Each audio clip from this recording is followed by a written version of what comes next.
Et qu'au son de cette voix, il résonne des paroles d'adoration, des paroles d'amour, des paroles qui glorifient notre Seigneur. Car c'est lui qui a pris sur lui-même de mourir à la croix afin de nous donner le privilège d'être enfants de Dieu et de recevoir les grâces, les bénédictions et les faveurs de Dieu.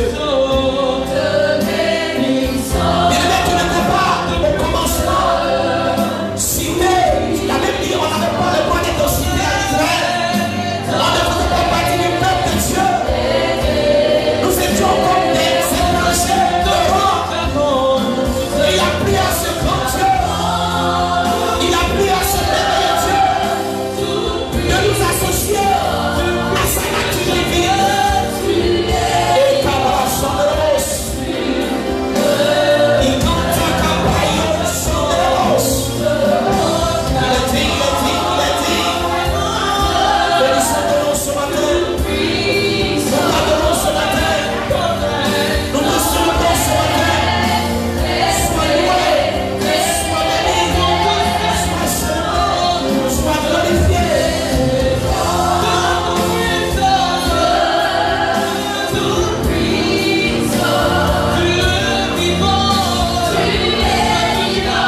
Oui, adore-le de tout ton cœur, de tout ton âme. Oh Jésus, sois élevé, sois glorifié. Oh, Sacre de Dios. Et Kata Kadani Brokoderos. Oh, Rairos. I can't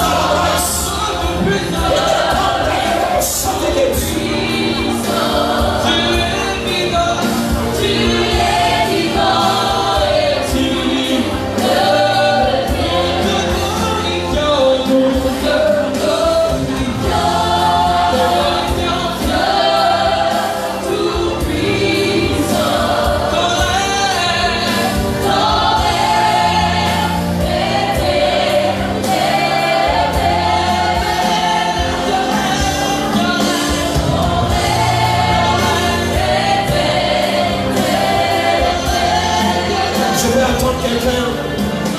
Je veux t'entendre adorer le Seigneur. Je veux entendre quelqu'un parler à son Dieu ce matin. Tu es venu pour l'adorer.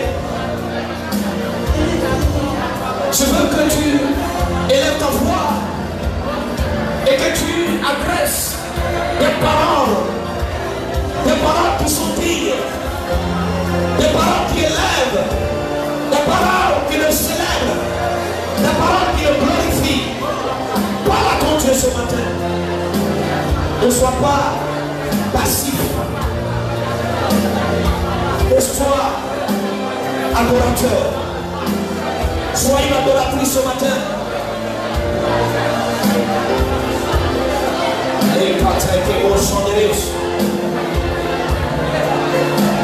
Adore-le ce matin. Parle à lui, parle à ton Dieu. Il dit mon fils, parle et je t'écoute.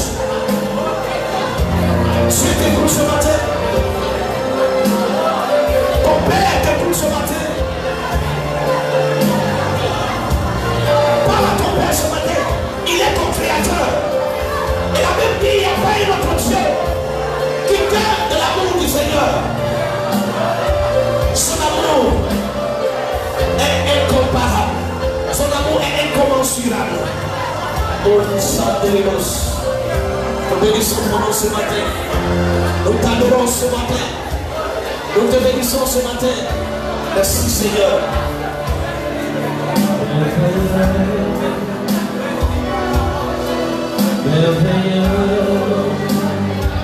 Est-ce que quelqu'un peut comprendre le langage des anges ce matin? Parce qu'ils sont en train d'adorer le Seigneur avec nous. La Bible dit, fais 4 vieillards. L'un des jours se procède. Et ils adorent le roi des rois.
Nous te disons merci.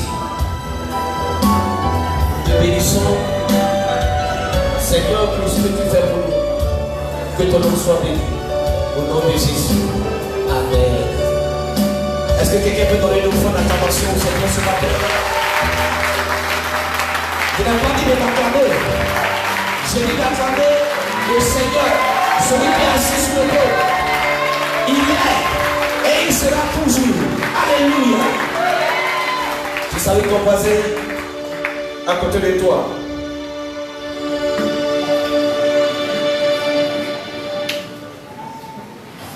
Pendant que tu salues ton voisin, bénis-le.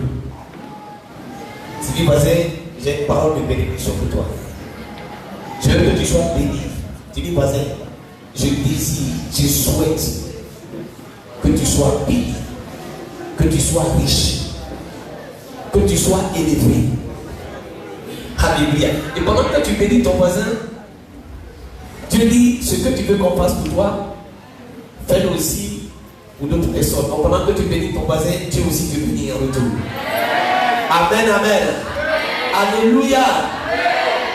Que notre Seigneur soit glorifié ce matin. Je voudrais vous saluer dans le nom puissant de notre Seigneur Jésus-Christ. Je prie que la grâce, je prie que la paix, je prie que l'amour du Seigneur soit nos batailles ce matin. Et qu'en sortant de ce lieu de prière, nous soyons revêtus de l'armée de Dieu, de la vie de Dieu, de la puissance de Dieu, de la victoire de Dieu, afin que par notre vie, on voit le reflet de son image. Que quand nous marchons dans la rue, on nous identifie comme étant des disciples de Jésus-Christ. Que Dieu vous bénisse. Soyez les bienvenus à notre culte de célébration, notre culte de louange et d'action de grâce au centre Métamorpho, à l'église Éphétique. Nous sommes bien heureux de vous recevoir et nous croyons que ce matin, Dieu, dans son amour immense, va nous bénir. J'ai l'intime conviction que Dieu va nous bénir ce matin. Amen. Vous avez la salutation de notre papa, Papa Kabouya, du côté de Montréal. Nous saluons tous, saluons l'église. Et il cesse de prier pour vous. Et Charles nous dit grand merci pour tout ce que vous faites pour l'église de Jésus-Christ à Daloa. Amen. Nous voulons saluer également tous nos bien-aimés qui nous suivent de par notre Facebook Live, de là où ils se trouvent. Nous voulons ce matin nous associer avec eux afin de partager ensemble la grâce du Seigneur. Amen, amen. Alors, je vais ce matin continuer mon enseignement. On a marqué juste un break à cause de la Pâque. Quel était le thème que nous avons commencé à enseigner depuis quelque temps? C'est quel thème? Soyez transformés. Amen. Ce que nous sommes en train de voir, ce que nous sommes en train de vous dire est la base de la vie chrétienne. Et je voudrais vous demander d'écouter attentivement et de mettre en pratique ce message. Amen. Alors nous avons dit qu'il y a 8 principes de base pour une transformation radicale. Et on a bien vu 2 principes qui sont, le premier principe qu'on a vu, la naissance. Ça, vous ne devez jamais oublier qu'il ne peut pas avoir de vie sans naissance. Il ne peut pas avoir de naissance sans vie. Pendant que tu es né une vie humaine, tu vas vivre la vie humaine. Mais au-delà de la vie humaine, il y a une autre vie qu'on appelle la vie spirituelle. Et pour que tu puisses vivre cette vie spirituelle, il faut que tu naisses de nouveau. Amen. Amen. Et on a dit quoi?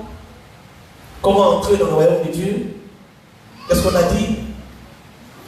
Est-ce que vous, quand vous arrivez à la maison, est-ce que vous ouvrez la Bible pour essayer de voir tout ce qu'on a dit? Comment faire pour entrer dans le royaume de Dieu? On a dit, première chose, il faut changer et il faut croire. Quand on parle de changer, c'est quoi? C'est la repentance, le changement de comportement. Ensuite, on a dit, il faut faire quoi? Il faut mourir et il faut renaître. Amen. Alléluia. Et on a vu le deuxième principe. Et c'est quoi? La croissance. Dieu vous a enseigné ici la croissance.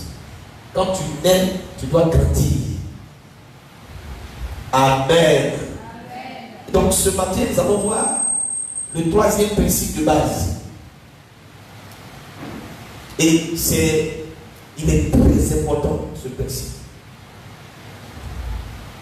Nous allons voir ce matin comment transformer nos pensées. Vous savez, tout ce qui nous arrive,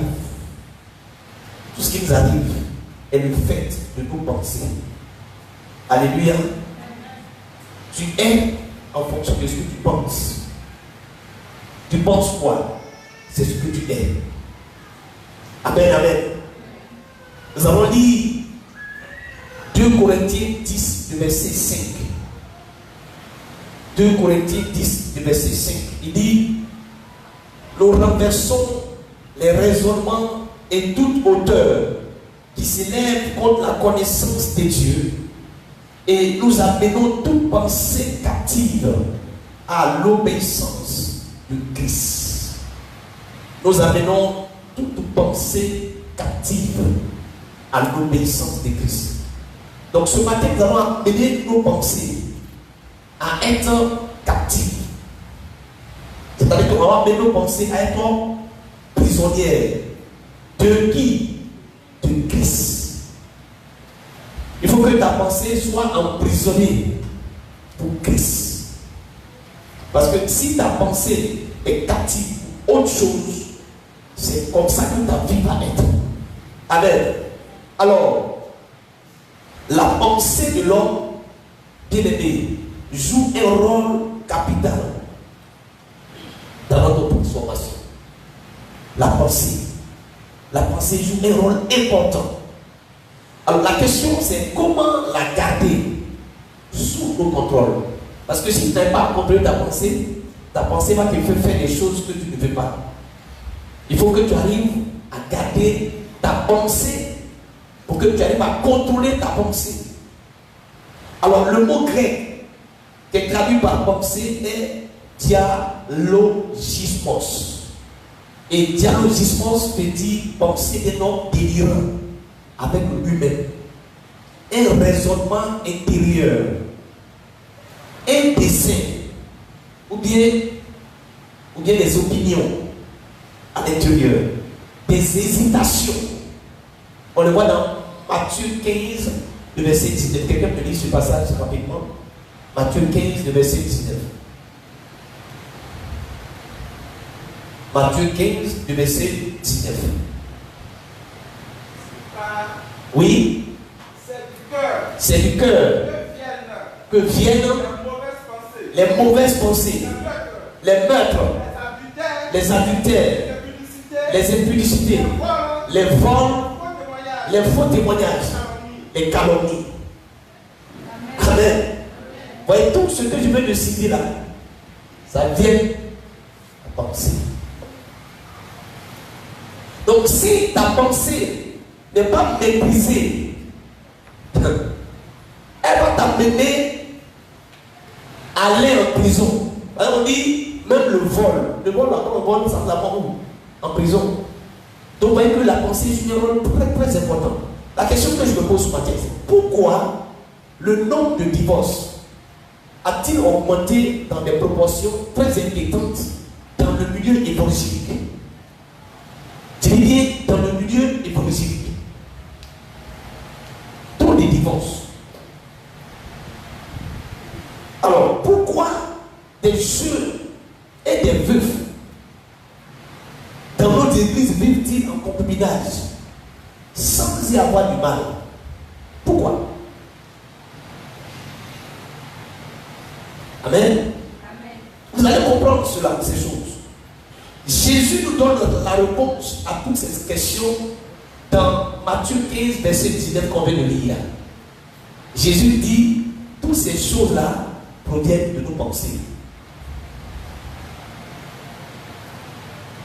Et le roi Salomon, qu'on appelle le sage, dit également la même chose dans Proverbe 4, verset 23. Quelqu'un me dit de Proverbe 4, verset 23. Proverbe 4, verset 23.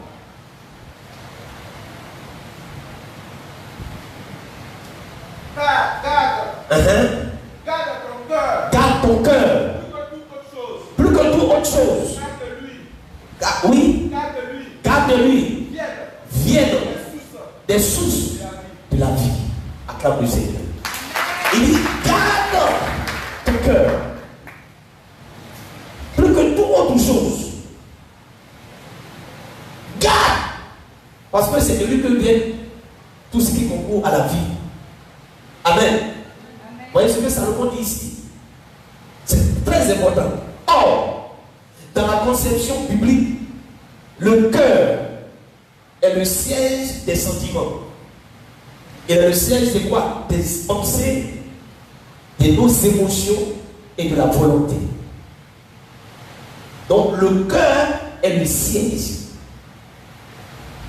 C'est pour ça que Salomon dit ici de garder nos cœurs. Parce que c'est de là que vient la vie ou aussi la mort. Donc pour Jésus, la source de toutes les mauvaises actions réside dans les pensées provenant du cœur. Une raison suffisante pour explorer le plan de Dieu au sujet de nos pensées, leur rôle dans notre vie et la meilleure manière de les gérer afin qu'elles nous aident à grandir dans la foi. C'est ce que nous allons voir ce matin. Parce que si tu n'arrives pas à gérer tes pensées, tu ne peux pas grandir dans la foi. Alors, nous allons voir, première chose, le plan de Dieu concernant la notion de la pensée. Quelle est la conception de Dieu sur la notion de la pensée? Quand on lit Genèse 1, verset 1, la Bible dit au commencement, Dieu créa les cieux et la terre. Au commencement. Ensuite, quand on voit 1 Jean 5, verset 1 Jean 1, verset 5, il dit au commencement, Dieu était, Dieu est lumière. Dans 1 Jean 1, verset 5, il dit Dieu est lumière. Ensuite, dans 1 Jean 1, verset 1 Jean 4, verset 5, il dit Dieu est amour. Et quand nous voyons 1 Jean 1, verset 1, il dit au commencement, il était quoi? La parole, qu'on appelle le logos. Voyez-vous, ce que je suis en train de parler est l'expression de quoi? De la pensée divine. Il a pensé, il a créé. Il ne crée pas avant de penser. C'est parce qu'il avait déjà pensé qu'il a créé. Amen. Il avait déjà pensé. C'est ça qu'il a créé. Alors, donc on peut voir que selon les déclarations de la parole de Dieu, Dieu est pensé. Lui-même, le créateur là, il est pensé. Pensée de quoi? Pensée d'amour, pensée de lumière, pensée de sagesse, pensée d'esprit par la parole. Donc il est la pensée qui a présidé à l'existence de toutes choses. Il a pensé et il a mis toutes choses à l'existence. Amen. Remarquez que chaque plante, chaque être vivant est l'expression de sa pensée. De toute façon, tu as été créé là. Dieu a pensé. Et puis tu as créé. Alléluia. Amen. C'est pour dire que la pensée est très importante. D'abord, Dieu lui-même des pensées. Et Dieu aussi veut créer des êtres vivants qui aussi pensent comme lui. Alléluia. Citons une citation d'un philosophe. Vous savez, il y a des philosophes ici. Amen. René Descartes qui dit, dans son discours de la méthode œuvre phare, il dit, je pense, donc je vis. Donc je vis. je vais faire des recherches. Je pense, donc je vis. Ou bien c'est je suis. C'est ce que les philosophes me disent. Je suis. Ok, donc je pense, donc je suis. Ce qui m'intéresse ici, c'est le fait que je pense. Amen. Je pense. Donc il dit quoi? Il pense. Qui suit, il vit. Quelqu'un me comprend ce matin? Il dit c'est parce qu'il a été lui-même pensé par quelqu'un de plus grand, de plus intelligent que lui. Lui-même. Alors, la Bible révèle que cet être pensant a voulu créer d'autres êtres pensants pour avoir communion de pensée avec eux. Comme Dieu même là, c'était un être pensant, il a créé avec des êtres qui pensent comme lui. Mais est-ce que tu penses comme Dieu? Est-ce que tes pensées sont les pensées de Dieu? Alléluia. Amen. Alors j'ai cité également une autre citation d'un grand penseur également, il est venu des chrétiens. Blaise Pascal, il disait aussi, l'homme n'est qu'un roseau, le plus faible de la création, c'est un roseau pensant. Amen. Un roseau pensant. Donc la pensée fait la grandeur de l'homme. Toute notre dignité consiste donc dans notre pensée. C'est très important le thème que nous avons ce matin. Alléluia. On va citer une autre citation encore de Robert Dubarry. Il dit penser est obligatoirement notre principale préoccupation. C'est-à-dire, le plus grand travail que nous faisons, c'est penser. Tous les jours, tu es là et tu penses. Tu penses comment tu vas manger, tu penses comment tu vas t'habiller, tu penses comment tu vas payer ton loyer, tu penses comment tu vas réaliser tes projets, tu ne fais que penser. Et il dit, ça occupe pratiquement, et il dit, c'est notre principale occupation.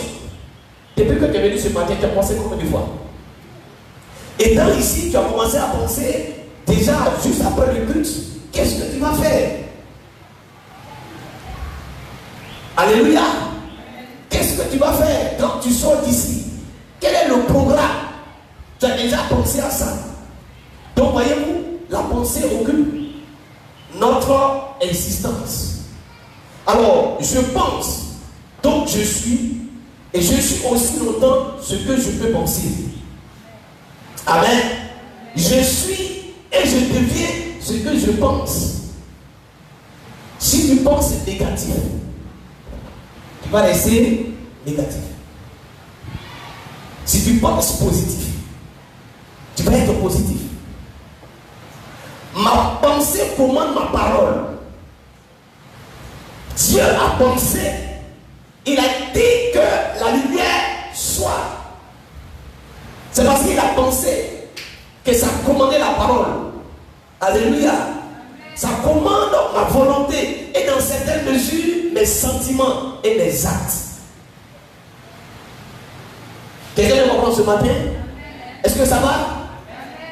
On n'est pas en train de faire la philosophie, amen. C'est plus juste des citations qui parlent de la pensée. Alléluia. Alors, bien aimé, voilà le dessein de Dieu pour nous. Que notre pensée s'aligne sur celle de Dieu. Que notre pensée dirige notre vie. Que toute pensée soit captive à l'obéissance du Christ. Amen. Et le mot captiver ici vient de grec akimatizo, qui signifie emmener loin de captivité. Ou bien il signifie capturer les esprits. Ça veut dire quoi? Ta pensée là doit être captive comme prisonnière de Jésus, de Christ. Au point où ta pensée ne peut pas aller ailleurs. Elle ne peut pas se promener ailleurs. Puisqu'elle est captive, elle fera seulement ce que Jésus va lui dicter. Amen. Alléluia. Donc regardez bien quel était le plan de Dieu pour la pensée? Le plan de Dieu, c'était quoi? Que nous-mêmes, en tant qu'être pensant, il crée des êtres pensants et qui pensent comme lui. Amen. Alléluia. Et qui pensent comme Dieu pense. Et comme nous savons que nos pensées commandent nos paroles, donc si nous pensons comme Dieu, nos paroles seront aussi les paroles de Dieu. Et comme nous savons aussi que nos pensées commandent aussi nos actes, alors nos actes seront comme les actes de Dieu. Nous savons tous ici que Dieu fait des bonnes choses. Dieu n'est pas méchant. Dieu n'est pas mauvais. Dieu fait tout ce qui est vertueux. Et ça veut dire que si nous pensons comme Dieu, nous parlons comme Dieu, nous marchons comme Dieu, nous allons être, entre guillemets, des petits dieux, à la ressemblance de Dieu. Alléluia. Donc c'était un plan merveilleux. Mais bien aimé, quelque chose s'est passé. Le plan là a été déjoué. Ce beau plan, ce merveilleux plan a été déjoué. On le voit dans Genèse 3, verset 2 au verset 7. Genèse 2.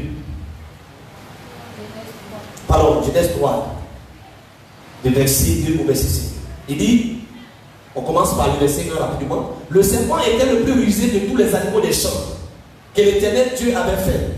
Il dit à la femme, Dieu a-t-il réellement dit, vous ne mangerez pas de tous les arbres du jardin? La femme répondit au serpent, nous mangeons du fruit des arbres du jardin. Mais quant au fruit de l'arbre qui est au milieu du jardin, Dieu a dit, vous ne mangerez point, et vous ne toucherez point de peur que vous mouriez. Alors, le serpent dit à la femme, vous ne mourrez point. Mais Dieu sait que le jour où vous en mangerez, vos yeux s'ouvriront et que vous serez comme des dieux, connaissant le bien et le mal. Amen. Donc, alors, dans ce récit, Dieu avait donné une recommandation à Adam. Il dit, voici le jardin dans lequel je te mets. Mais dans ce jardin, il y a beaucoup d'arbres. Tu peux manger tous ces arbres-là. Mais il y a un seul que tu ne dois pas manger. Parce que si tu manges, tu vas mourir. Donc, Dieu a été précis. Dieu a été clair. Et un jour, le serpent, la Bible dit quoi? Il était le plus rusé des animaux. Vous devez comprendre que le serpent n'était pas un animal rampant. C'était un animal, mais il ne rampait pas. Vous savez pourquoi? C'est après qu'il a amené Ève à pécher qu'il a été maudit. Dieu dit tu vas ramper. Ça voudrait dire qu'avant il ne rampait pas. Alors il arrive dans le jardin et puis il vient faire quoi? Il vient pour attaquer la pensée. Et regardez quand il arrive là, il n'attaque pas physiquement Ève. Non. Il sait que la vie est commandée par la pensée. Donc s'il arrive à prendre la pensée de Ève en captivité, s'il arrive à prendre la pensée de Ève prisonnière, Ève va faire ce que sa pensée va dicter. Amen, amen. Donc il arrive, il n'attaque pas, mais il vient subtilement et puis il commence à dire à la femme, il parle avec la femme. Et elle dit, tu dis qu'il ne faut pas manger le fruit du jardin. On peut manger tout, mais lui là, si on mange, on va mourir. Tout ça, ça c'est bon. Mais puisque la pensée a été déjà attaquée, elle va ajouter quelque chose. Elle dit, Dieu dit, il ne faut pas toucher. Dieu n'a jamais dit ça. Dieu n'a jamais dit de ne pas toucher. Il dit de ne pas manger. Donc elle va ajouter. Dieu dit, si on touche, si on touche, nous allons mourir. Et là, le serpent dit, vous ne mourrez pas. Une attaque frontale contre la pensée de la véracité de Dieu. Donc il va mener et va comprendre que Dieu ment. Dieu ment. Dieu ne dit pas la vérité. C'est pas vrai. Amen. Et là, il a fait quoi? Il a réussi à faire quoi? À captiver la pensée de Ève. C'est comme ça que le diable amène les gens à pécher. Désormais, la vie d'Ève se trouve entre ses mains. Alléluia. Amen. Alléluia. Amen. Parce que tu es ce que tu penses. Ce plan déjoué, que j'appelle cela l'extension de la pensée erronée, va s'étendre. On voit dans Genèse 4, verset 4. Quand Adam et Ève, après qu'ils ont été chassés, la Bible dit quoi? Ils ont fait des enfants à Caïn et puis Abel. Regardez bien. La pensée erronée, ce que le serpent a fait sur la pensée de ces deux personnes, aurait jailli sur le descendant. Caïn va se mettre dans une grande colère contre son frère Abel. Parce que Dieu certainement avait réservé une faveur à son frère. Et cette pensée de jalousie va le pousser jusqu'au crime. Avant de tuer son frère, il avait déjà pensé. Dieu l'avait interpellé. Il dit, pourquoi ton visage est comme ça? Si tu ne fais pas attention, le péché va se coucher à ta porte. Mais comme sa pensée est captive, il ne peut rien faire. Et il allait tuer son propre frère. La pensée erronée s'est étendue jusqu'à la race humaine. Quelqu'un me dit Genèse 6, verset 5. Genèse 6, verset 5. Oui. Que la méchanceté des hommes était grande sur la terre. Oui. Et que toute la pensée Oui. de leur cœur se portait chaque jour uniquement vers le mal. Leur pensée chaque jour se portait uniquement vers le mal. Alléluia. Regardez tout ce que nous vivons, où des gens s'asseyent, ils réfléchissent comment créer des armes. Non pas pour aller tuer des animaux, mais pour venir tuer des hommes. C'est-à-dire que les hommes font une concurrence. Armement. Aujourd'hui, je vais être le pays le mieux armé. Donc on met des techniques pour avoir des armes de dénigrer. Tout simplement pour venir tuer leur semblable. Regardez comment on pense. Alléluia. La poison de la pensée erronée s'est transmise aux enfants d'Adam et Ève. Et cela est descendu sur la race humaine. Le prophète Ésaïe nous en parle dans Ésaïe 59, verset 7. Quelqu'un me dit Ésaïe 59, verset 7. Ésaïe 59, verset 7. Oui. Oui. 7. Le pied court au mal. Et ils ont hâte de reprendre le sang innocent. Leurs pensées sont des pensées d'iniquité. Le ravage de la ruine sont sur leur route. Regardez la pensée. La pensée. Lisez également Ésaïe 65, verset 2. Ésaïe 65, verset 2. J'ai attendu. Oui. Tous les jours. Oui. Un peuple rebelle qui marche dans une mauvaise voie au gré de ses pensées. Au gré de ses pensées. Le cœur de Dieu brille. Le cœur de Dieu sait. Il a tout fait. Il a tout fait pour ramener le peuple sur le droit chemin. Mais il dit quoi? Il marche au gré de leurs pensées. Et Jérémie également a exhorté le peuple à réformer ses voies. Et le peuple rétorqua.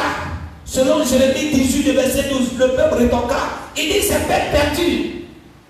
Nous marcherons au gré de nos pensées. Arrête de te fatiguer. C'est ce que nous on désire là. C'est sur ça qu'on va marcher. Alléluia.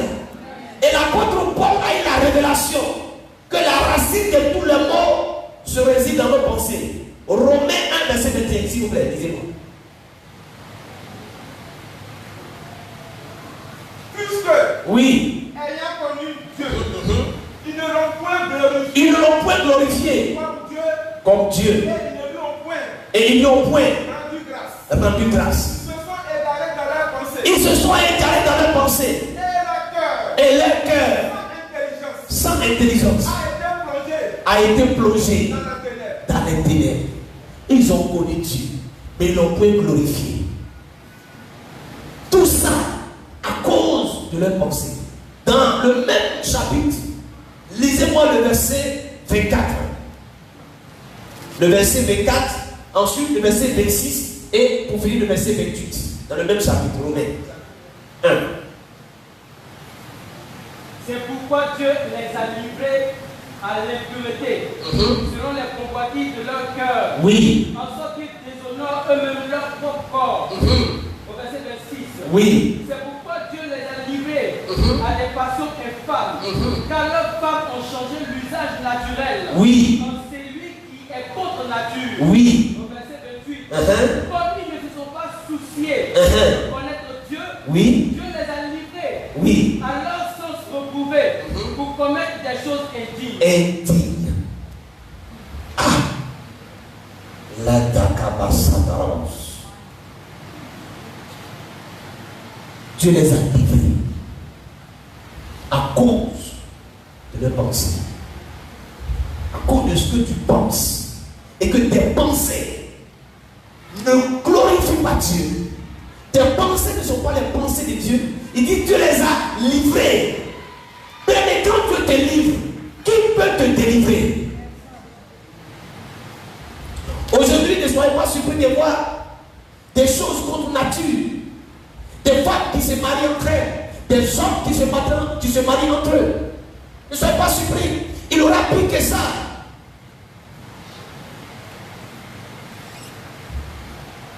Alléluia. Cette loi des pensées erronées dirige toute vie. Nous l'avons tous expérimenté. À un moment donné de ta vie, cette loi de mauvaises pensées erronées t'a conduit, t'a dirigé. Lisez-moi Éphésiens 2, verset 3. Éphésiens 2, verset 3. Nous tous aussi. Oui. Nous étions de leur nombre. Nous tous aussi, nous étions aussi de leur nombre.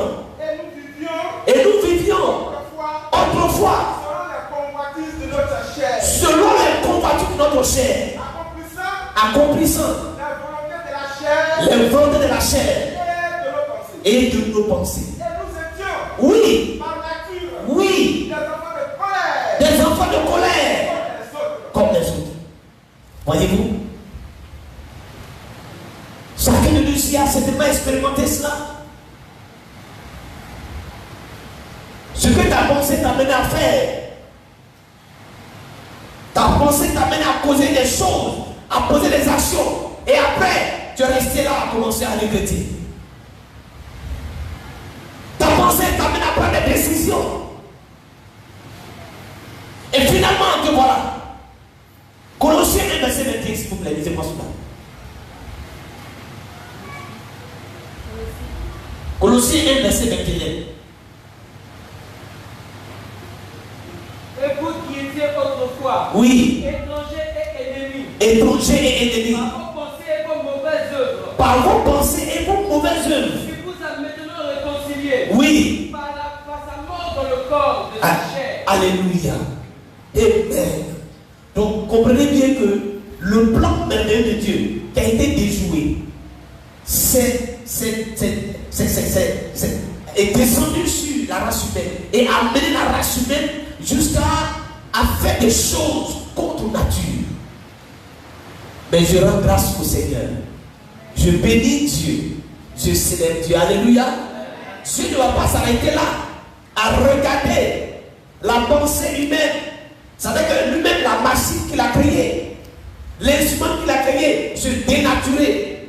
Dieu va à un moment donné faire la reconstruction de la pensée erronée pour qu'elle soit, elle vient s'établir sur la pensée originelle au commencement des choses. Alléluia.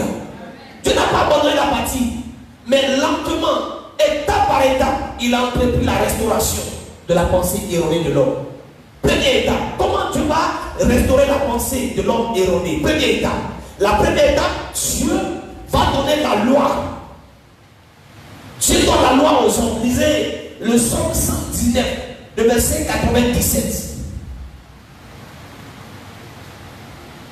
Le psaume 119, le verset 97. Oui. J'aime ta loi. J'aime ta loi. Elle est tout le jour l'objet de ma méditation. Alléluia. Lisez-moi encore dans le même chapitre, le verset 105.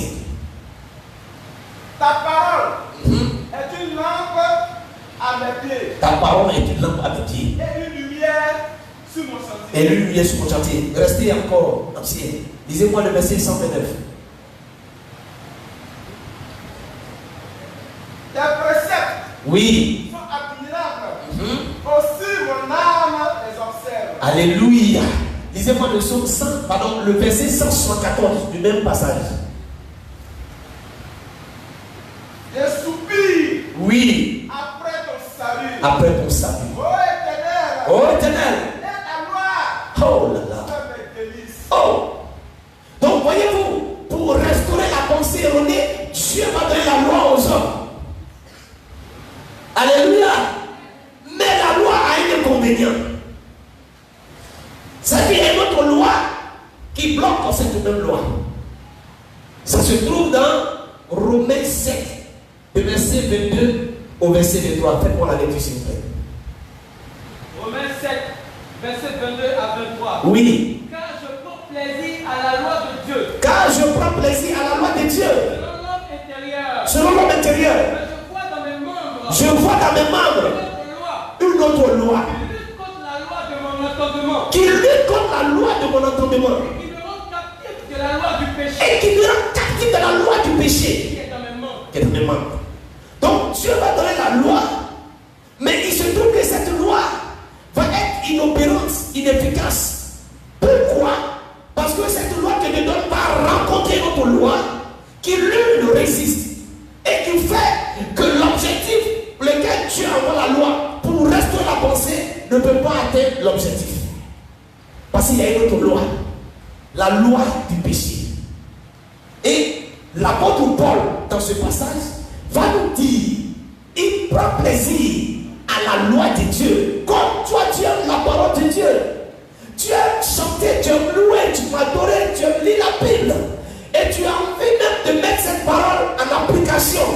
Mais tu ne peux pas, parce qu'il y a une autre loi qui vient contre la loi de Dieu. Voilà l'incompétence de la loi. Alors, Dieu ne va pas s'arrêter là. Dieu a vu qu'il y a une autre loi qui lutte contre la loi qui donne. Dieu va amener encore autre chose pour que notre pensée soit restaurée. La deuxième étape, c'est maintenant, lisez-moi Romains 8, verset 33, pardon, le verset 3, verset 4. Romains 8, verset 3, verset 4. Car Oui. chose impossible à la loi. Chose impossible à la loi.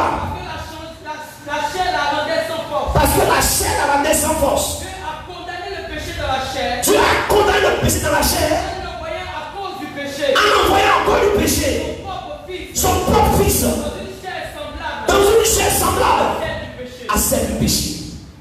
Alléluia. Est-ce que quelqu'un peut acclamer le Seigneur ce matin? Donc Dieu va envoyer son fils. Et son fils va venir porter nos péchés. Afin que la chair ne soit pas capable d'empêcher le processus de la restauration.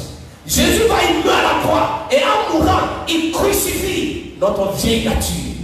Ou dans lequel résidaient nos pensées erronées. Le pensée qui avait été attaqué. Les pensées par qui avaient été attaquées par le diable. Donc Jésus est la clé de la restauration des pensées erronées. Alléluia. Amen. Dis Amen encore fort. Alors, Dieu commence. Jésus vient pour restaurer toutes ces choses. Et Dieu va commencer par le renouvellement de la pensée. Après que Jésus soit venu à la croix, Dieu va renouveler nos pensées. Il commence par la régénération de l'homme. Implique en premier lieu le renouvellement de sa pensée par la transformation de l'esprit qui inspire nos pensées. La transformation de l'esprit. L'esprit qui inspire nos pensées. Dieu va commencer à transformer cela. par la rédemption opérée par Christ. Dieu commence en ceux qui acceptent son œuvre. Un travail de restauration qui commence par le métanoïa, le grec, qui parle de changement d'attitude intérieure. La rénovation de notre entendement. C'est ce travail que Jésus est venu faire. Il est venu pour transformer ton esprit qui avait été, ta pensée qui avait été captive. Il est venu pour restaurer. Et pour que le travail se fasse, tu dois accepter son œuvre. Tu dois accepter son œuvre. Lisez-moi Éphésiens 4, verset 3. Éphésiens 4, verset 3. Tous les pensants de conserver l'unité de la vie par le biais de la paix. Alléluia. Amen. Nous aidons l'unité. Efforce-toi. Travaille pour garder l'unité. L'œuvre de Christ. Que Dieu nous bénisse. Son but était de faire prisonnière toute pensée pour l'amener à obéir Christ. Donc, le rôle, sinon que le travail, c'est d'amener ta pensée là à être, à obéir à Christ. C'est comment amener cette pensée là, qui pense mal, qui pense des mauvaises actions, à obéir au Christ. Voilà ce que nous voulons faire au travers de ce message. Amen. C'est pourquoi il dit dans 2 Corinthiens 10, verset 5. C'est ce que je l'ai dit au texte de base. Amener toute pensée captive à obéir à Christ. C'est-à-dire d'amener les chrétiens à une parfaite unité de pensée, d'intention et d'action avec Christ. Tes intentions, tes actions et tes pensées doivent se greffer sur les pensées de Christ. Penser comme Christ. Il dit, si tout le monde pensait comme Christ, on n'allait même pas voir les guerres. On ne va même pas voir les jalousies. Où on travaille dans le même service, on t'a nommé, on ne m'a pas nommé, et puis je vais te tuer pour prendre ta place. Si on avait les pensées de Christ, mais j'avais dit, mes frères, félicitations, tu mérites. Tu es un bosseur, tu mérites cette place. Mais non, on fait un petit groupe. Lui là même là, il ne connaît rien. Il est arrivé il n'y a pas longtemps. Alléluia. Amen. Alors, regardons un peu de près, s'il vous plaît. Il y a également des pensées erronées de notre temps. Il y a aussi des pensées erronées de notre temps. Les maîtres à penser des temps modernes. Je vais citer quelques citations encore.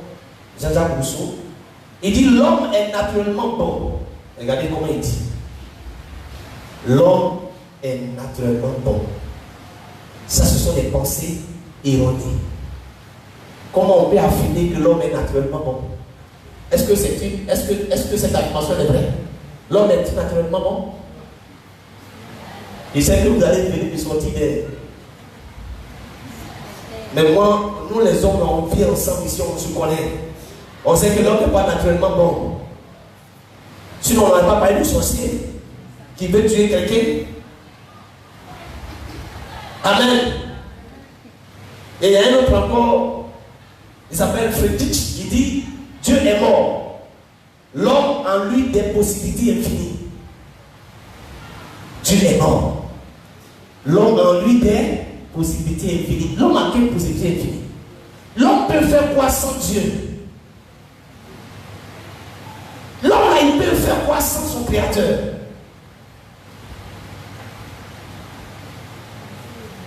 Il y a un homme qui dit, il s'appelle Fred, c'est un médecin psychiatre, c'est aussi un professeur, il dit, l'homme est déterminé par sa sexualité. C'est-à-dire, pas de complexe. Fini les tabous. Il faut donner le coup à tous ces instincts. Le corollaire de cette philosophie est ce qu'on appelle l'hédonisme, c'est-à-dire l'exaltation des plaisirs. Le culte de tous les plaisirs du corps et de l'âme. Donne-toi à outrance. Vis ta vie. Alléluia. Voyez-vous ces pensées erronées? Vis ta vie. Et pour vivre la vie, c'est d'avoir toutes les femmes. C'est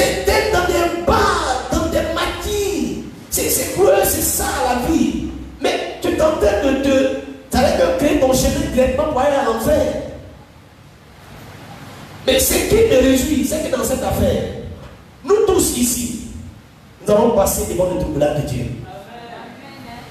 Ça, au moins, si comme l'homme devait être immortel, on peut douter. Mais comme nous savons qu'il va y avoir un jour, quand ce jour va arriver, on verra si vivre sa vie, le plaisir du monde, c'est ça qu'est la vie, on va comprendre. Amen. Ce sont des idées erronées. Il y en a pour tous les goûts. L'une des caractéristiques de notre temps est la relativité de toutes les idées, des convictions et des religions. Par exemple, pourquoi l'une d'elles serait-elle meilleure que l'autre? Ensuite, il n'y a pas d'absolu. Pas d'autorité, voilà pour tous. À chacun sa vérité, pourvu qu'on soit sincère. Mais regardez, à chacun sa vérité. Si tu es sincère dans le mensonge, c'est ta vérité. Alléluia. Si tu es sincère dans le mal que tu es en train de faire, c'est ta vérité. Et c'est dans ce monde moderne, avec ces idées erronées, que nous évoluons. C'est ça, le chrétien doit se démarquer. Amen. Le chrétien ne doit pas penser comme ces personnes. Mais malheureusement, ce que nous voyons, c'est le contraire. Ce que je vais t'amener ce matin, c'est que tu dois penser différemment. Tu dois penser différemment. Lisez-moi Ésaïe 55, verset 7. Ésaïe 55, verset 7. Que le méchant Oui, abandonne sa voie. que le méchant abandonne sa voie. Et l'homme d'iniquité Et l'homme d'iniquité, ses pensées. ses pensées. Il retourne à l'Éternel. Oui. Il aura pitié de lui. Amen. Alors que Dieu, Hein? il ne se lasse pas de pardonner. Dieu t'interpelle ce matin. Dieu t'amène ce matin à penser différemment.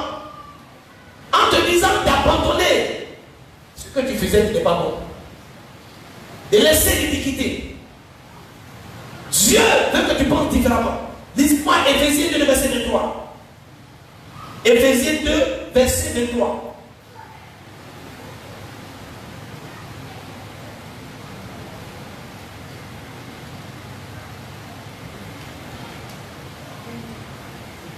Éphésiens 2, verset 23. 22. Et en lui, vous êtes aussi édifiés pour être une habitation de Dieu en l'esprit. Et en lui, merci. Oui, merci pour le verset 22. En lui, vous êtes édifiés. Tu ne peux pas être édifié en dehors de Jésus.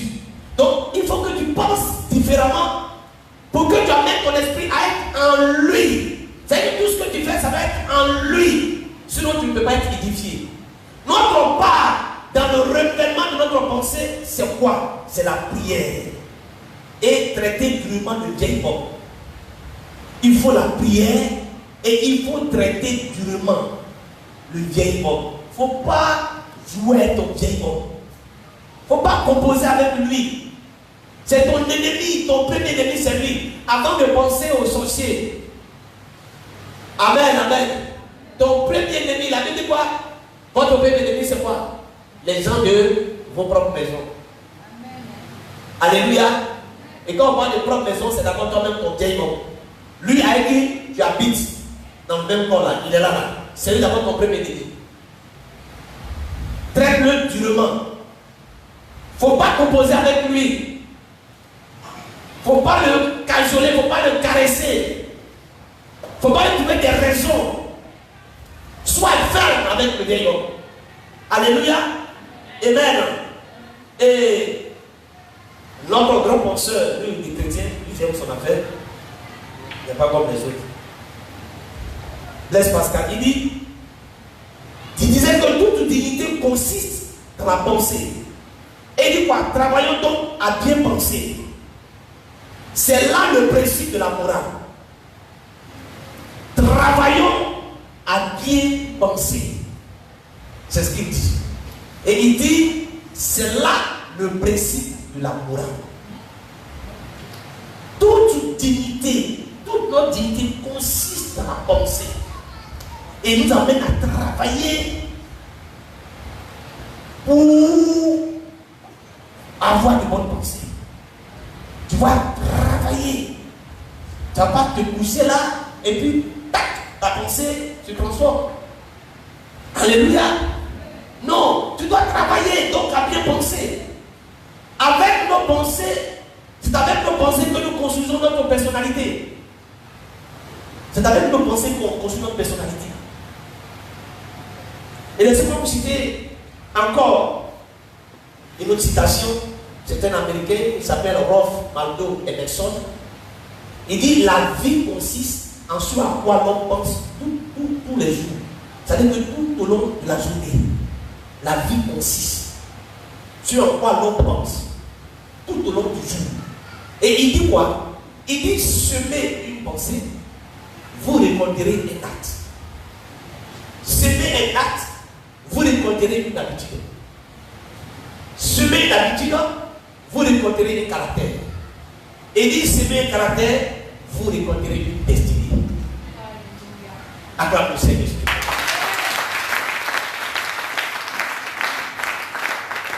Tu vas avoir une destinée sur Dieu. Tu dois semer une pensée, une bonne pensée. Et cette bonne pensée va produire un bon acte. Et un bon acte va produire l'habitude. Et l'habitude sera un caractère. Et le caractère nous amène à notre destinée. Alléluia. Oh mon Dieu bon. Tant que vos pensées n'auront pas changé, vos comportements ne changeront pas. Voilà. Tu veux changer de comportement, mais et ta pensée. Qu'est-ce qui t'amène à avoir un mauvais comportement? C'est ta pensée. Et toi, tu veux prier pour que ton comportement change. Et ta pensée. Alors, comment pouvons-nous changer le monde de nos pensées afin que toute pensée soit amenée à obéir au Christ?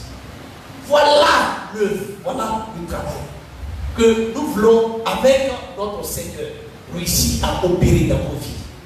Alléluia. Pour que vous soyez des chrétiens transformés. Parce qu'on est dans une maison de la transformation. Et quand tu sors d'ici, on dit oui, le bien-aimé là, il est dans une église, son église c'est l'église de la transformation. C'est pour ça qu'on voit que ça vient transformer. Ta vie doit servir de témoignage. Le témoignage de la transformation. Mais on dit il était comme ça. Mais quand il est entré dans cette église, voilà ce que le Seigneur a fait dans sa vie. Ta vie doit être un témoignage. Tu es dans une église de transformation. Tu ne dois pas rester en marge de cette transformation. Alléluia.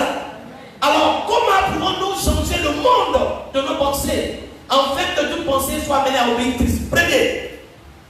Premier point, c'est veiller aux portes. Veiller aux portes. Alléluia. Matthieu 6, verset 22 au verset 23. Quelqu'un vient dessus là. Matthieu 6, verset 22 au verset 23. L'œil Oui. est la lampe du corps. Si ton œil est en bon état, Oui. tout ton corps sera éclairé. Et si ton œil est en mauvais état, Oui. tout ton corps sera dans les ténèbres. Si donc la lumière qui est en toi est ténèbres, Oui. combien seront grandes dans ces ténèbres? Amen. Alléluia. Jésus dit quoi? Il dit si tes yeux sont en bon état. L'original grec de ce mot signifie littéralement simple. Si ton œil là est simple. Amen. Donc l'œil simple dans ce sens, il ne cherche pas d'autre issue que celle d'obéir à Christ. Dans le regard, l'attention de l'homme se porte tout entier vers Dieu et sa gloire. La personne entière, unifiée, simplifiée est maintenue dans la lumière. Un texte, c'est ça que Jésus dit. Si ton œil est en bon état, si ton œil est en bon état, il dit quoi les textes? Si ton œil est en bon état, Tout ton corps sera éclairé. tout ton corps sera éclairé. Si ton œil est en bon état, tu vois quoi? Qu'est-ce que toi tes yeux voient? Alléluia. Amen. Je te dis ce que tes yeux voient.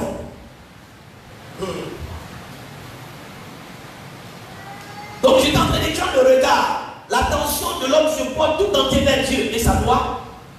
La personne entière, elle est unifiée, sepultée et mettue dans la lumière.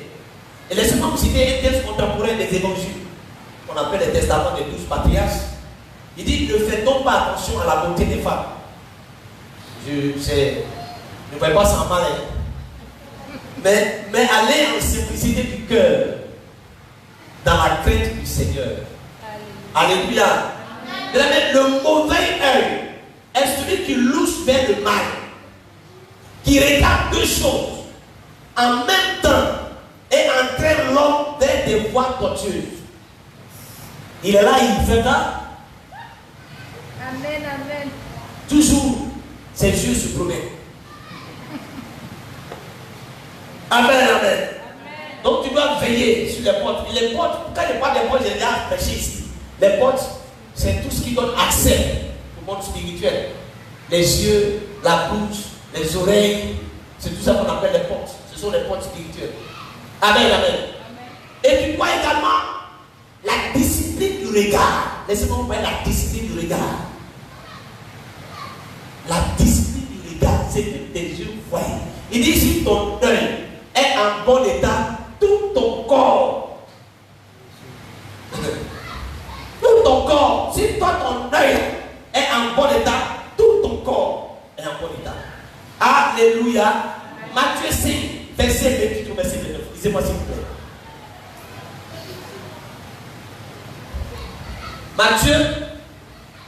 Matthieu 5.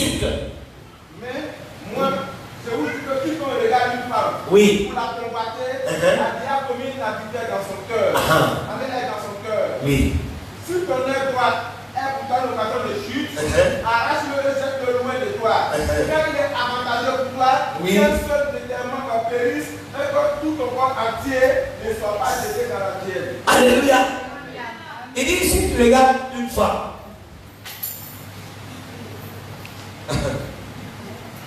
là, elle a pris le passé. Et puis tu la regardes. On n'a pas regardé. Hein. Vous voyez, on ne va pas mettre des trucs sur vos yeux pour passer. Mais quand tu regardes là, tu penses à quoi?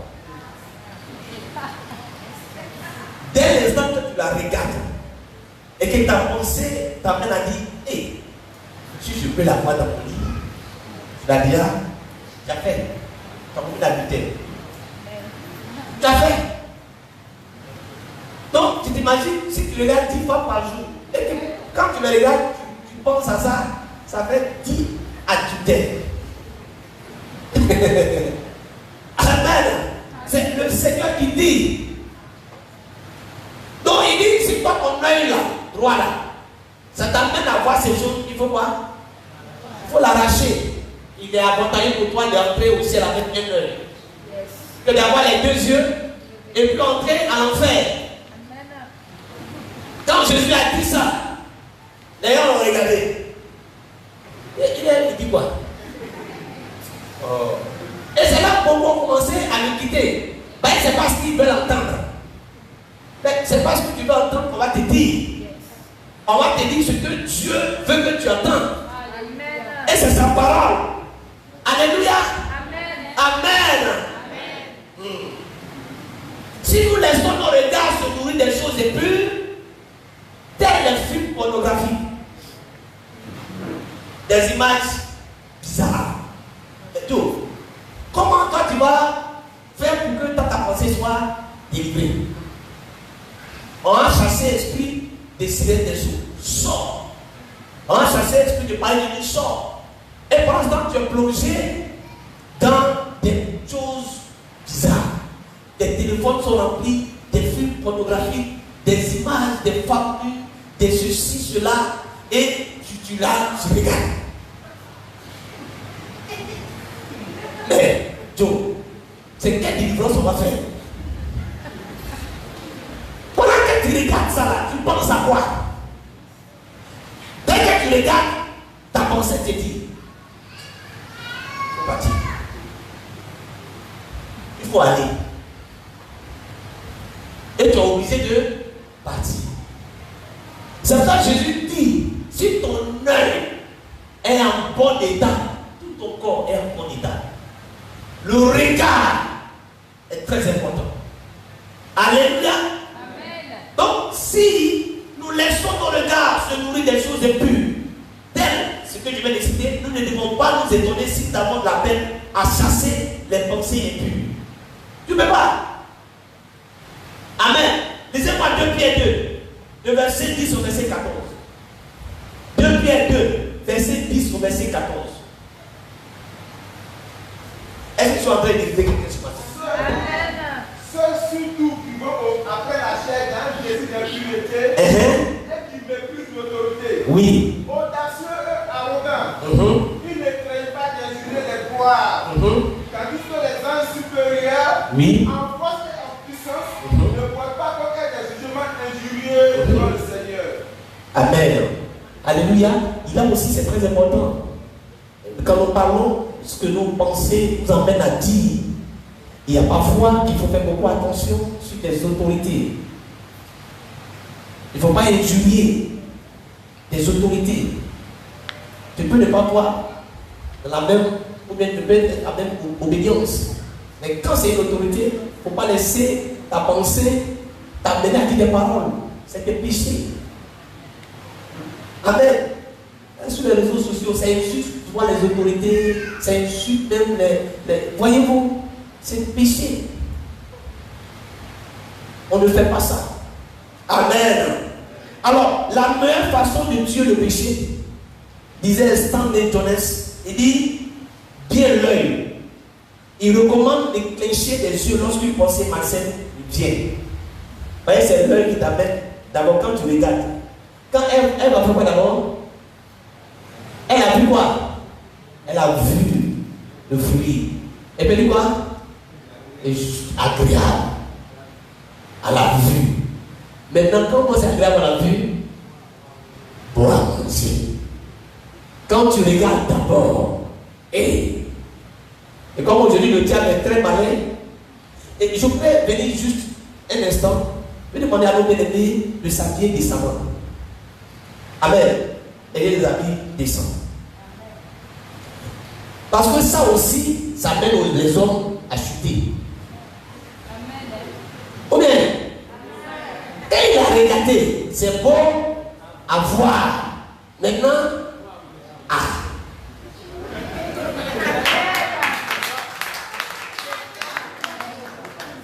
Amen, amen. Donc ne laissez pas le diable vous amener à suivre la mode à outrance. Et puis maintenant, on s'habille façon. J'aurais témoigné un homme de Dieu qui allait prêcher. Il avait sa Bible en main. Il ne sait pas, une jeune fille sort de nulle part. Et puis elle se met devant lui. Il dit, façon elle est habillée. Et puis sa démarche, quelque chose a commencé à venir bizarre dans sa pensée. Il avait sa Bible. Il partait prêcher. Elle aussi, il n'y a pas d'autres personnes qui les séparent, les deux. Elle aussi, on dirait qu'elle a su qu'il y avait un homme de Dieu derrière. Elle a commencé à faire sa démarche. À un moment donné, il dit non, il faut que je parle mon autorité. Donc il passe plus vite. Et puis il dépasse avec, il dit toi, reste derrière moi.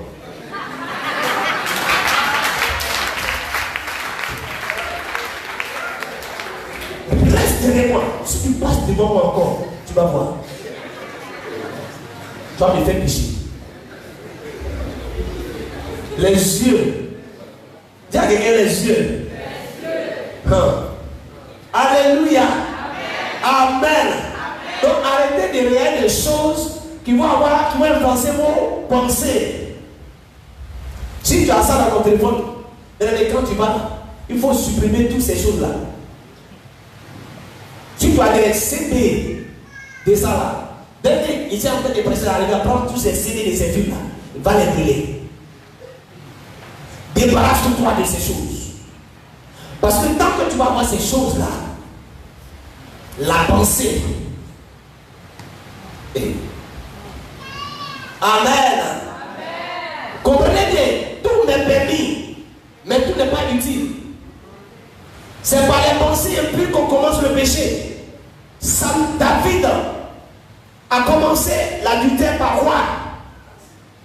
Non, d'abord, la Bible dit, il a regardé Bathsheba. Elle se lavait.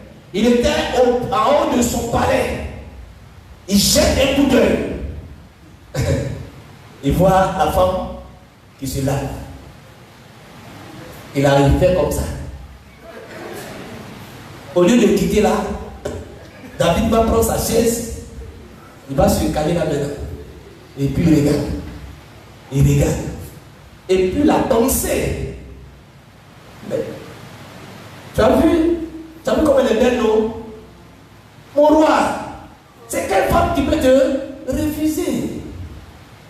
David a envoyé quelqu'un prendre une femme là. Et puis il a mangé. Il a mangé femme de quelqu'un. Il a péché. Elle a pris grossesse. Comme il sait que c'est la femme de quelqu'un, le mari en question, c'est un militaire, il est au front. Bon, on va poser la question à la femme qui t'a enceinté. Il fait venir le militaire du front pour lui dire, le gars il arrive, il dit, bon, il y a longtemps que tu es au front. Faut dormir près de ta femme. Il dit, mon roi, à tes mondes en guerre, il ne peut pas laisser me coller pendant que la bataille est rude et venir dormir ma femme. Yo, c'est moi le roi. Qu'est-ce qu'il voulait en venir? Amener le militaire à coucher sa femme et puis mettre sur lui la grossesse. Voilà où David voulait venir. Et là, le militaire a fait semblant. Et quand il est parti, il n'est pas dormi chez lui. Il a dormi devant la porte. Comme David a su. Quand il est allé au front, il dit à son général, le type là, mettez-le devant. Et c'est comme ça que les ennemis l'ont tué. Regardez, c'est qu'il est simple. Regardez simplement. Amener le monsieur à commettre l'adultère. De l'adultère, regardez ce qu'il a pensé à moi jusqu'à il commet un crime.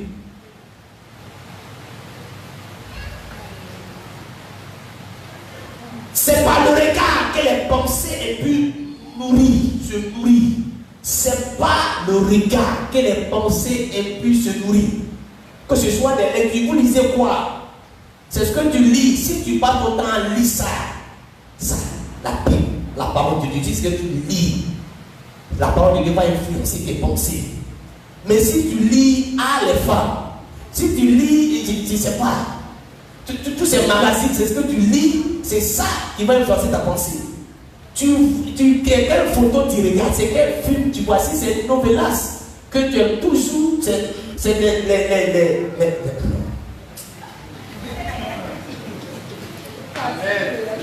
Alléluia. Lisez-moi Job 31, et verset 1 d'abord. Vous allez comprendre ce que Job dit. Job 31, le verset 1. On va finir rapidement.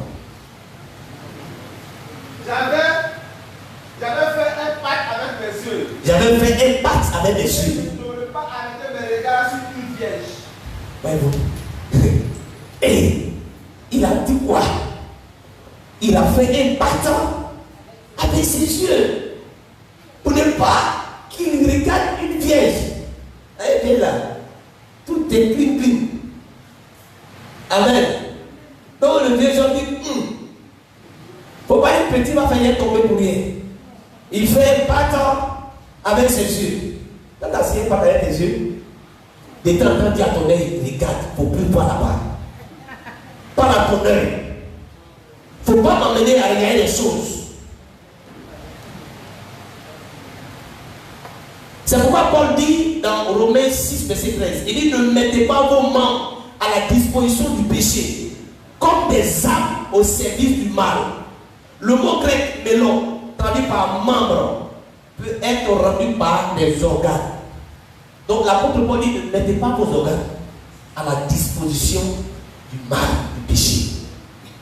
C'est-à-dire tes yeux, tes oreilles, ta bouche, ton corps, tu ne dois pas les mettre au service du péché.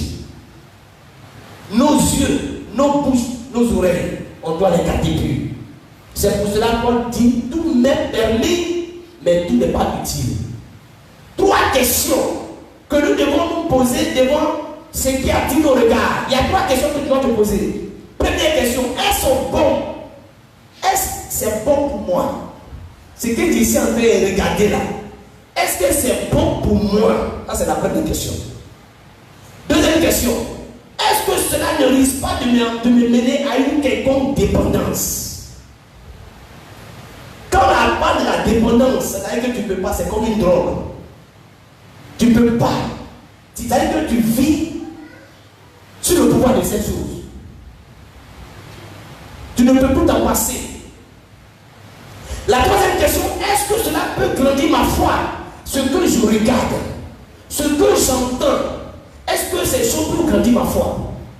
Si ça ne peut pas, refuse. Alléluia. Amen. Dis stop quand ça ne va pas. Tu dois te dire stop.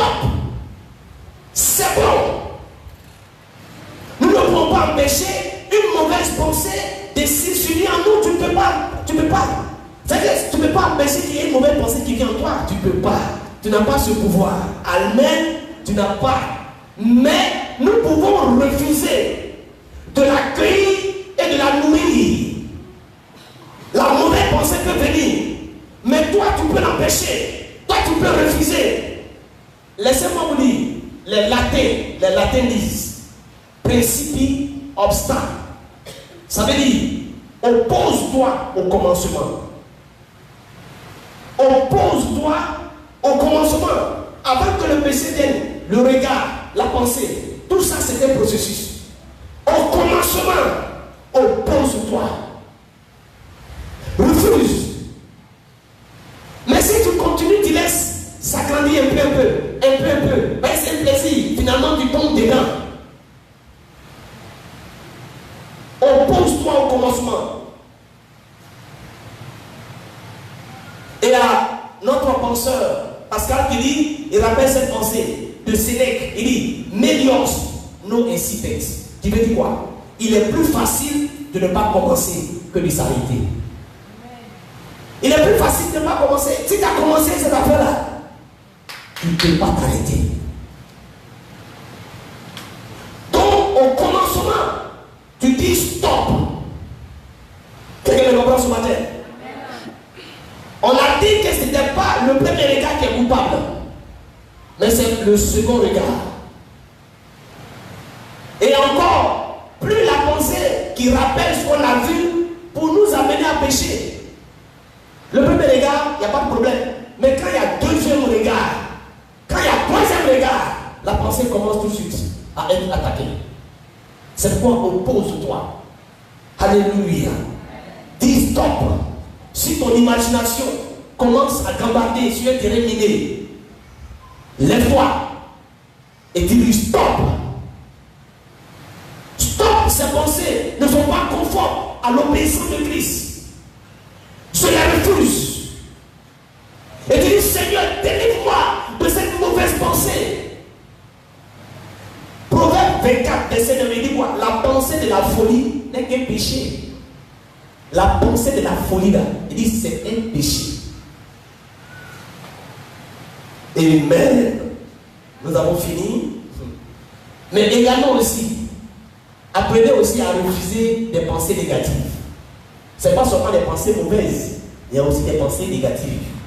Il y a des mauvaises pensées, mais aussi il y a des pensées négatives. Il faut apprendre à les refuser. Par exemple, mon avenir dépend de mon passé. Ton passé était vraiment difficile. Donc toi tu es là, tu attaches ta vie à ton passé. On le voit dans Nombre 14, verset 2, verset, quand vous allez lire ça à la maison. Quelqu'un le fasse pour moi. Je ne peux pas prendre la responsabilité. Attitude infantile et paresseuse. Comment tu peux dire quelqu'un n'a qu'à faire pour toi? Qui va faire pour toi? On le voit dans Matthieu 25, verset 6. Ou bien la pensée, facilitez-moi la vie, je ne supporte pas la difficulté. Philippiens 4, verset 13. Ce ne sont pas les bonnes pensées. Ou bien des pensées, je ne peux pas attendre. Je mérite maintenant, tout de suite. Seigneur, donne-moi tout de suite. Il n'y a pas de patience. Ce n'est pas de bonnes pensées. Colossiens 3, verset 12. Ou bien, ce n'est pas ma faute. On a tendance à retenir la faute toujours sur les autres. De penser où c'est toujours les autres qui sont en faute. Mais pas moi.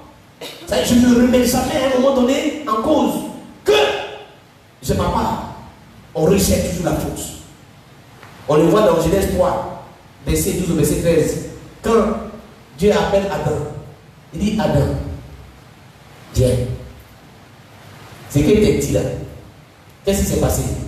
Et puis il dit à Dieu, c'est pas moi, c'est la femme là, que toi-même là, tu m'as donné. Ah, donc c'est un mauvais qui me donne une femme. Donc au lieu de dire à Dieu, vraiment je le connais, je demande pardon, il dit c'est la femme là. Si elle n'était pas venue, ce n'est pas tombé. Dieu regarde la femme, elle dit, madame, il n'était pas envoyé pour venir faire tomber mon serviteur. C'est qu'elle a fait. Elle dit, c'est pas moi, c'est le serpent. On va demander au serpent, il va dire, c'est pas moi, c'est le démon. Le démon, il dit, c'est pas moi, mais c'est Satan, c'est Satan. Bon, Satan, lui, c'est le patron. Toujours en train de réciter la faute sur les autres. Et il y a aussi la mauvaise pensée, je suis si malheureux, quelle pitié de mérite, quelle vie. C'est-à-dire les gens qui sont les plus, ils font pitié. Non, tu as de la valeur. Arrête de te faire pitié. Tu n'es pas n'importe qui. Alléluia.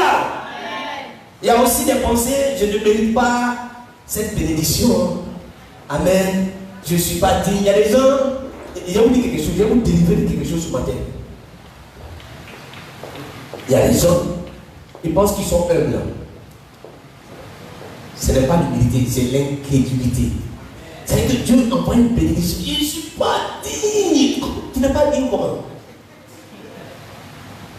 Pour eux, quand ils font ça, ils sont humbles. Ce n'est pas ça, c'est l'incrédulité. Ce que Dieu t'envoie, c'est pour toi. Pour prendre. Alléluia. Pour prendre. La Bible dit l'homme ne reçoit que ce qui vient du ciel. On va te. Non! Oh! Non, moi, non. Et puis il y a une mauvaise pensée encore qu'il faut changer. J'irai à ma façon. C'est comme ça que je suis. Ça. C'est comme ça que je suis. En fait, c'est ma façon. Quelle façon? C'est comme ça que tu as créé? C'est comme ça, c'est ma façon. Quelle façon? Ta façon. Que Dieu nous bénisse. Alléluia. Alors, rapidement, de quoi remplir nos pensées? Maintenant, comment la pensée là, on peut la remplir des bonnes choses? Parce que si tu ne regardes pas les mauvaises choses et tout ça, maintenant, il faut, la pensée aussi doit être toujours remplie. Il ne faut pas qu'elle soit vide. On dit la nature a horreur du vide. Amen. Alors, Paul nous donne une recette miracle.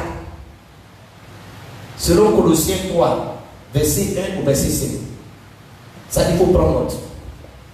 C'est très important. Colossiens 3, verset 1 au verset 5. Il dit, si donc vous êtes ressuscité avec Christ, cherchez les choses d'en haut, où Christ est assis à la droite de Dieu.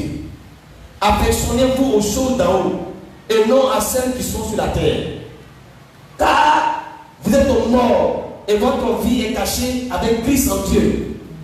Quand Christ, votre vie paraîtra, vous paraîtrez aussi avec lui dans la gloire.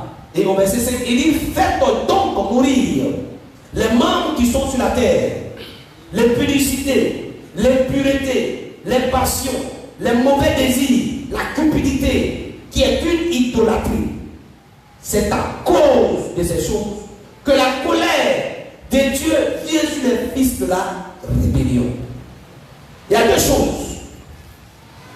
choses, 2 recettes, pour pouvoir remplir ta pensée. Première chose, Paul dit quoi? Rechercher les choses d'en haut. Là où se trouve Christ, qui siège à la droite. Et de toute votre pensée, tendez vers les réalités d'en haut. Pensez à ces réalités. Affectionnez-vous à elles. Et quand on parle des choses d'en haut, c'est quoi? Le salut, la justification, le fait que nos noms sont inscrits dans les cieux. Ton nom là, il est écrit dans le livre de vie. Pense à ces choses. Pense à la vie du ciel. Pense à la vie, le paradis, la vie que tu vas mener auprès de Dieu. Pense à ces choses pour que ta pensée soit remplie de ces choses. C'est ce que Paul dit, de rechercher les choses d'en haut. Alléluia. Il dit, si vous êtes donc ressuscité avec Christ, recherchez les choses d'en haut. Donc, amène ta pensée à rechercher ces choses. Amène ta pensée à regarder ces choses. Amen. Alléluia. Et quand nous lisons Philippiens 2, verset 5, Paul dit quoi? Ayez en vous les pensées qui étaient en Jésus-Christ. Ayez en vous les pensées qui étaient en Jésus-Christ. Et la Bible commence à se dire, il ne s'est pas regardé d'arrache sur Dieu, mais il s'est rendu, Jésus, amène-nous à vivre comme toi. Nous trouverons ces choses dans la parole de Dieu. Et ces choses-là, ces choses d'en haut, là, c'est tout dans la parole de Dieu. C'est pour ça qu'il te donner des papiers où vous devez commencer à lire la Bible dans le mois de mai. Vous allez partager. Vous avez 2 versets. Un verset matin, un verset le soir. Quand on vient pour le culte, je prends un au hasard. Je dis, toi, le verset là, récite.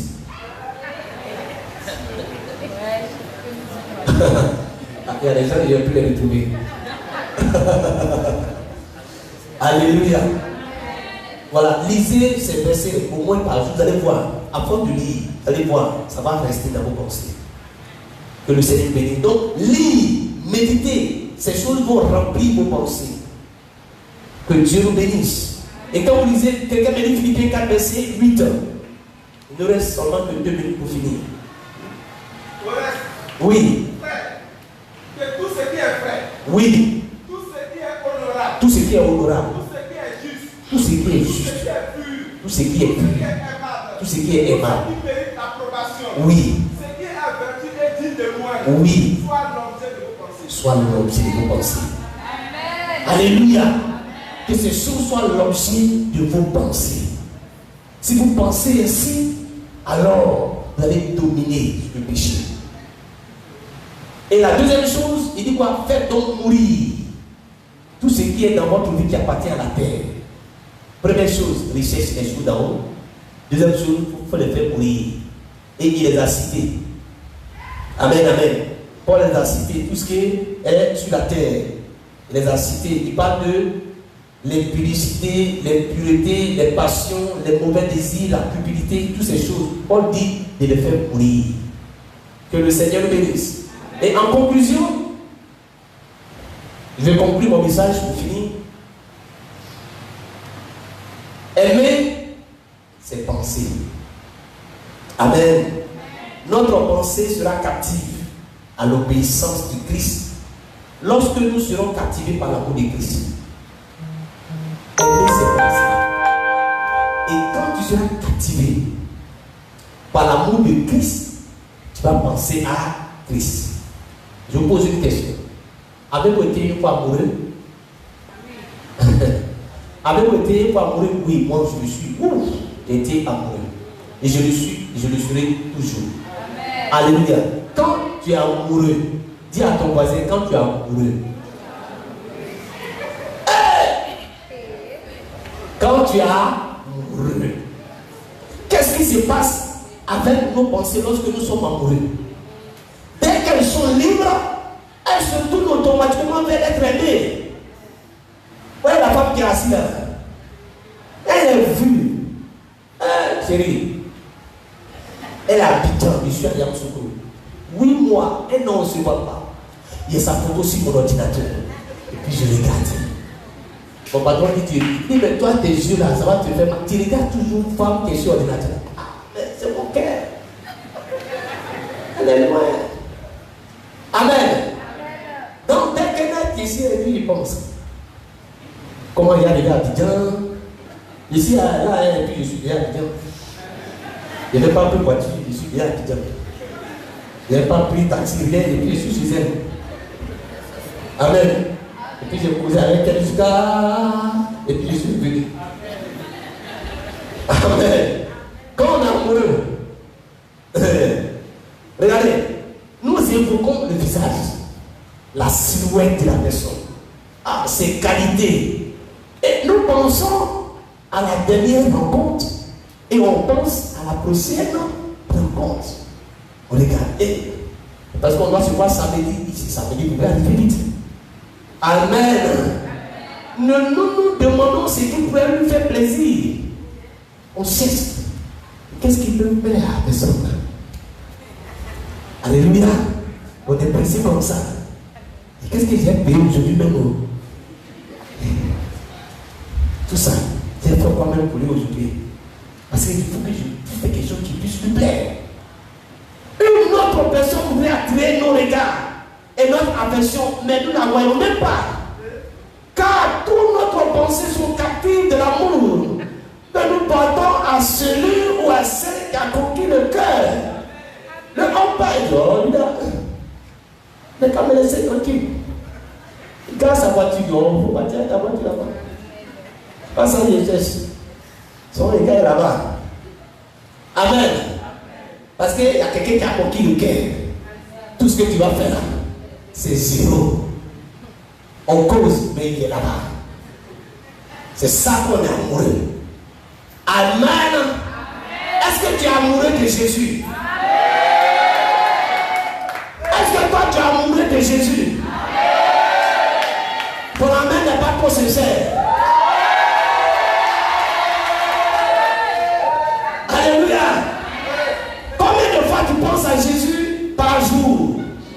Et là, combien de fois tu veux courir pour aller dans ses bras parce que c'est ton amoureux? Combien de jours? Combien d'heures tu veux passer dans la présence de ton amoureux? La question reste posée maintenant. Quelqu'un qu'on aime et puis on rentre. C'est bien merci. Amen. Une minute et puis on sort. Quand on aime là, on s'accompagne. Regarde, il habite à Orly. Toi tu habites là-bas. Tu vas à Orly sous la pluie.